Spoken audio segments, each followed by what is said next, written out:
testifying in front of the House Oversight Committee. I did it for two reasons.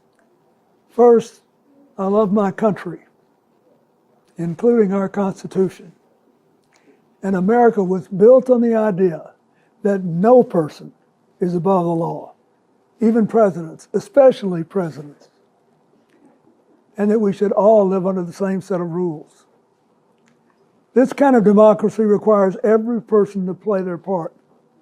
And I hope that by being there today, we can bring ourselves just a little further away from the brink and back to being a country where we can disagree civilly and we can search for truth and justice, and that it outweighs the partisan urge to score points and create spectacle. The second reason I was there is that the girls and women whose lives Jeffrey Epstein destroyed deserve not just justice, but healing. They've been waiting too long for both. Though my brief acquaintance with Epstein ended years before his crimes came to light, and though I never witnessed during our limited interactions any indication with what was truly going on, I offered the little I do know in the hopes that it would help prevent anything like this from ever happening again. I also have to say something personal. Republicans made Hillary testify yesterday, and she had nothing to do with Jeffrey Epstein, nothing. She has no memory of ever even meeting him.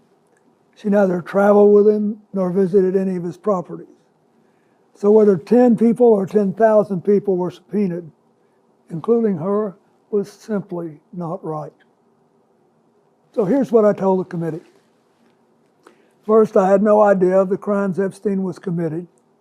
No matter how many photos they show of me, I have two things that at the end of the day matter far more than any interpretation of 20-year-old photos.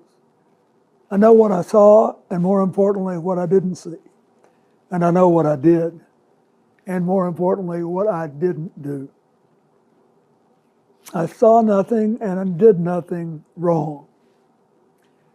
As someone who grew up in a home with domestic violence, not only would I not have flown on his plane if I had any inkling of what he was doing, I would have turned him in myself and led the call for justice for his crimes, not the sweetheart deal that he got. But even with 20/20 hindsight, I saw nothing that ever gave me real pause. We're only here today because Epstein hid it from everyone so well for so long. And by the time it came to light with his 2008 guilty plea, I had long stopped associating with him.